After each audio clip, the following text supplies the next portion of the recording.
जी नमस्कार दोस्तों, मैं सत्यम मिश्रा आप सभी का अपने यूट्यूब चैनल पे स्वागत करता हूं दोस्तों। और आशा करता हूं कि आप सभी स्वस्थ और मस्त होंगे और आपकी जो तैयारी है बिल्कुल अच्छे तरीके से चल रही है।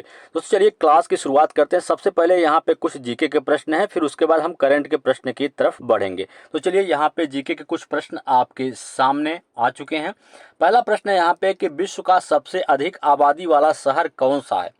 विश्व का सबसे अधिक आबादी वाला शहर अगर पूछ लिया तो कौन सा शहर है, सबसे अधिक आबादी वाला शहर कौन सा है, और टोक्यो है। वहीं अगर पूछा जाए कि विश्व का सबसे छोटा महाद्वीप कौन सा है, तो विश्व का सबसे छोटा महाद्वीप भैया ऑस्ट्रेलिया महाद्वीप। विश्व का सबसे छोटा महाद्वीप कौन सा है, ऑस्ट्रेलिया महाद्वीप विश्व का सबसे छोटा महाद्वीप है। विश्व का सबसे बड़ा देश कौन सा है, विश्व का सबसे बड़ा देश भैया कौन सा है, रूस जो है विश्व का सबसे बड़ा देश है। चलेंगे हम आगे और अगले प्रश्न को यहाँ पे देखेंगे।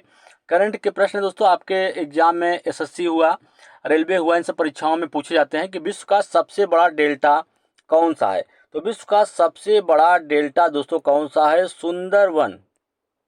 सुंदरवन डेल्टा जो है विश्व का सबसे बड़ा डेल्टा है। ठीक है, चलिए अगला प्रश्न है कि विश्व का सबसे बड़ा बांध कौन सा है। तो विश्व का सबसे बड़ा बांध भैया भव्य बांध। कौन सा बांध है, भव्य बांध जो है विश्व का सबसे बड़ा बांध है, भव्य बांध। अगला प्रश्न है कि विश्व का सबसे बड़ा महाकाव्य, विश्व का सबसे बड़ा महाकाव्य कौन सा है। तो विश्व का सबसे बड़ा महाकाव्य महाभारत है। सभी प्रश्न एक बार फिर से देखिए। विश्व का सबसे बड़ा डेल्टा सुंदरवन डेल्टा, विश्व का सबसे बड़ा बांध भव्य बांध, और विश्व का सबसे बड़ा महाकाव्य महाभारत। तो चलेंगे आगे।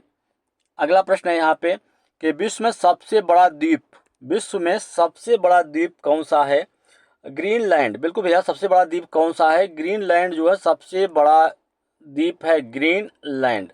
अगला प्रश्न है यहाँ पे कि विश्व का उच्चतम चोटी है, विश्व की उच्चतम चोटी कौन सी है। तो माउंट एवरेस्ट, सबसे उच्चतम चोटी कौन सी है दोस्तों, माउंट एवरेस्ट जो है विश्व की उच्चतम चोटी माउंट एवरेस्ट है। ठीक है, अगला प्रश्न है यहाँ पे कि विश्व में सबसे बड़ा सागर कौन सा है। तो सबसे बड़ा सागर भैया कौन सा है, प्रशांत महासागर। कौन सा, प्रशांत महासागर जो है सबसे बड़ा सागर है। फिर सभी प्रश्न देखिए कि विश्व में सबसे बड़ा द्वीप ग्रीनलैंड द्वीप है, विश्व की उच्चतम पर्वत चोटी माउंट एवरेस्ट है, जिसकी ऊंचाई 8,848 मीटर है। कितना है, 8,848 मीटर इसकी ऊंचाई है। ठीक है, अगला प्रश्न है कि विश्व में सबसे बड़ा महासागर कौन सा है। सबसे बड़ा महासागर प्रशांत महासागर, विश्व का सबसे बड़ा महासागर। चलिए अब आगे बढ़ते हैं। बिल्कुल 1 अक्टूबर 2024 दैनिक समसामयिक की सभी प्रतियोगी परीक्षा के लिए अति महत्वपूर्ण। पहला प्रश्न यहाँ पे आपके सामने, पहले प्रश्न में पूछा गया है कि किस अभिनेता को हाल ही में दादा साहेब फाल्के अवार्ड से सम्मानित किया गया। अनुपम खेर, पंकज त्रिपाठी, दीपक तिजोरी, मिथुन चक्रवर्ती। तो बिल्कुल भैया इस प्रश्न का राइट जवाब क्या होगा, मिथुन चक्र। दिग्गज अभिनेता मिथुन चक्रवर्ती को भारतीय सिनेमा में अपने अत्याधुनिक योगदान के लिए दादा साहेब फाल्के पुरस्कार जो है इससे पुरस्कार से सम्मानित किया जाएगा। केंद्रीय मंत्री अश्विनी वैष्णव ने हाल ही में इसकी घोषणा जो है की है।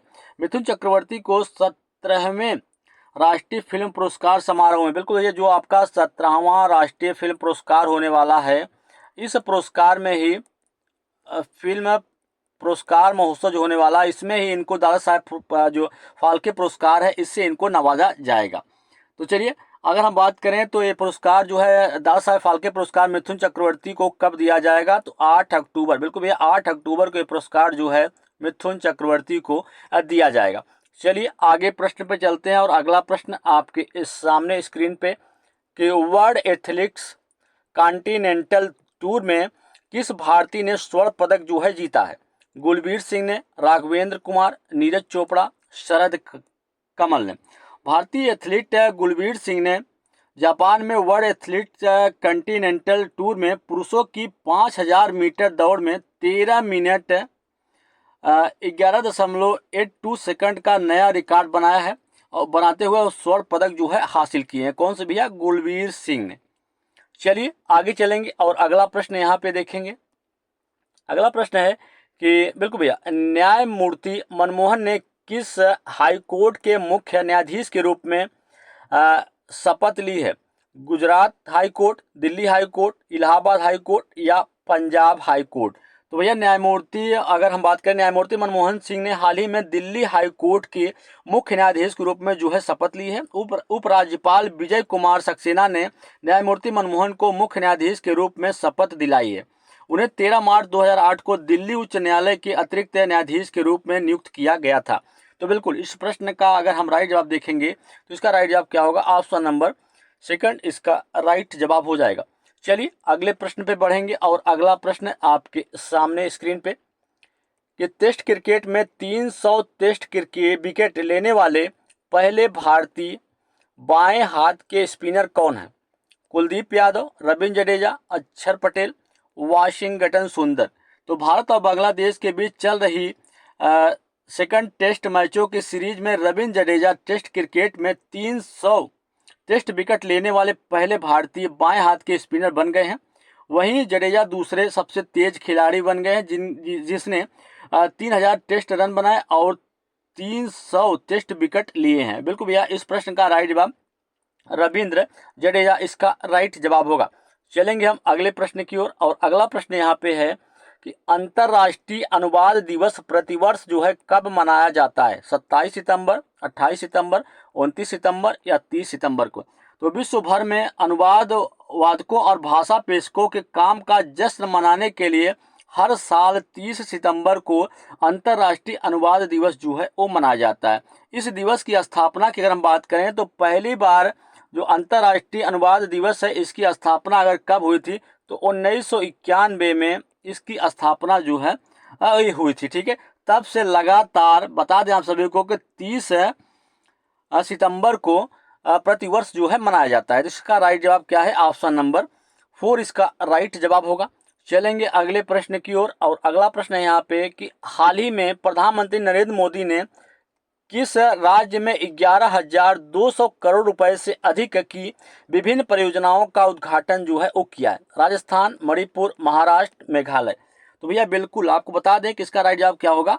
महाराष्ट्र होगा। हाल ही में अगर बात करें तो प्रधानमंत्री नरेंद्र मोदी ने राज्य में 11,200 करोड़ रुपए से अधिक विभिन्न योजनाओं का जो है शुभारंभ किया है और राज्य है आपका महाराष्ट्र। चलेंगे अगले प्रश्न की ओर बढ़ेंगे और अगला प्रश्न यहाँ पे आपके सामने कहा गया सामाजिक न्याय और अधिकारिता मंत्री वीरेंद्र कुमार ने कहाँ विश्वमें दिव्य कला मेले का उद्घाटन जो है किया है? पुणे, रायपुर, आसनसोल या गांधीनगर। तो इसका राइट जवाब दोस्तों क्या होगा? ऑप्शन नंबर फर्स्ट इसका राइट जवाब होगा।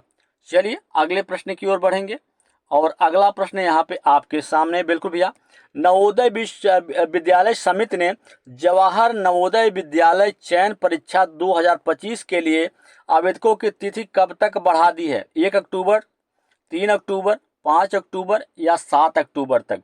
तो इसका राइट दोस्तों क्या होगा? ऑप्शन नंबर 4 होगा। बिल्कुल 7 अक्टूबर तक जो है इसके आवेदन की जो तिथि है उसको यहाँ पे बढ़ाया गया है।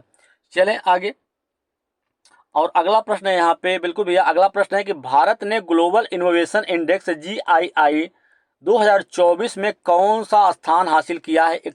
31वां, 35वां, 39वां, 43वां? तो बिल्कुल भैया कौन सा हासिल किया है इंडेक्स में? कौन सा स्थान? 39वां स्थान जो है हासिल किया है भारत ने। चलिए आगे चलेंगे और अगले प्रश्न की ओर बढ़ेंगे। अगला प्रश्न यहाँ पे है कि हाल ही में डैम मैगी स्मिथ का 89वां वर्ष की आयु में निधन हो गया, वे कौन थे? अभिनेत्री, शिक्षाविद, इतिहासकार, संगीतकार? तो कौन थी भैया? अभिनेत्री थी। बिल्कुल भैया इससे रिलेटेड प्रश्न आपको एग्जाम पूछ लेता है कौन अभी हाल ही में मरा, तो इससे रिलेटेड कौन अभी हाथ में नियुक्ति हुई, तो इससे प्रश्न ये सब प्रश्न आपकी परीक्षाओं में बहुत ही महत्वपूर्ण होते हैं, परीक्षाओं में देखने के लिए मिल सकते हैं। हाल ही में डैम मैगी स्मिथ का 89 वर्ष में निधन हो गया, वे कौन थी? वे एक अभिनेत्री थी। चलेंगे हम अगले प्रश्न की ओर बढ़ेंगे और अगला प्रश्न यहाँ पे आपके सामने 11 सितंबर 2024 में शुरू हुए भारत और कजाकिस्तान के बीच संयुक्त सैन्य अभ्यास का क्या नाम है? युद्ध अभ्यास, शक्ति, कांजिद या इंद्र? बिल्कुल भैया इसका नाम क्या है? कांजिद इसका नाम है। ठीक है, चलेंगे अगले प्रश्न की ओर और अगला प्रश्न यहाँ पे है आपके सामने कि भारतीय सिनेमा का सर्वोच्च सम्मान कौन सा है? बिल्कुल फिल्म फेयर पुरस्कार, दादा साहेब फाल्के पुरस्कार, राष्ट्रीय फिल्म पुरस्कार या पद्मश्री? तो भारतीय सिनेमा का सर्वश्रेष्ठ सम्मान पुरस्कार कौन सा भैया? दादा साहेब फाल्के पुरस्कार। तो इस बार दादा साहेब फाल्के पुरस्कार से किसे सम्मानित किया जाएगा? मिथुन चक्रवर्ती को दादा साहेब फाल्के पुरस्कार इस बार जो है दिया जाएगा। चलेंगे हम अगले प्रश्न की ओर, और अगला प्रश्न यहाँ पे आपके सामने आ चुका है कि भारतीय सिनेमा के जनक के रूप में किसे जाना जाता है? राज कपूर को, सत्यजीत रे को, दादा साहेब फाल्के को, या गुरुदत्त को? बिल्कुल भैया, भारतीय सिनेमा के जनक के रूप में दादा साहेब फाल्के पुरस्कार जो है वो दिया जाता है। ठीक है, चलेंगे हम अगले प्रश्न की ओर, और अगला प्रश्न यहाँ पे आपके सामने कि 28 सितंबर 2024 को एसएडब्ल्यूएफ अंडर-70 चैंपियनशिप का खिताब किस देश ने जीता है? बांग्लादेश, भारत, भूटान या नेपाल? तो किसने जीता है भैया? भारत ने इस खिताब को अपने नाम किया। चलिए आगे प्रश्न पे बढ़ेंगे। अगला प्रश्न है यहाँ पे कि सितंबर 2024 में बेरूत में इजरायली हवाई हमले में मारा गया हिजबुल्लाह का नेता कौन था? हसन नसरल्लाह, महमूद अब्बास, बशर अल असद, आयातुल्लाह खामेनेई? तो बिल्कुल भैया, इसका राइट जवाब क्या होगा? हसन नसरुल्लाह, नसरल्लाह इसका राइट जवाब होगा। ऑप्शन नंबर फर्स्ट इसका राइट जवाब होगा। चलेंगे अगले प्रश्न की ओर, और अगला प्रश्न यहाँ पे आपके सामने भैया कि वह भारतीय एथलीट कौन है जिसने सितंबर 2024 में जापान में वर्ल्ड एथलेटिक्स कॉन्टिनेंटल टूर में पुरुषों की 5000 मीटर दौड़ में स्वर्ण पदक जीता है और एक नया राष्ट्रीय रिकॉर्ड जो है वो बनाया है? तो अविनाश सावले ने, गुलवीर सिंह ने, नीरज चोपड़ा ने, जिनसन जॉनसन ने? तो इसका राइट जवाब दोस्तों क्या होगा? गुलवीर सिंह जो है इसका राइट जवाब होगा। दोस्तों आज के इतना ही। अगर आपको मेरा वीडियो अच्छा लगे तो फिर लाइक, शेयर और सब्सक्राइब दोस्तों जरूर करिएगा।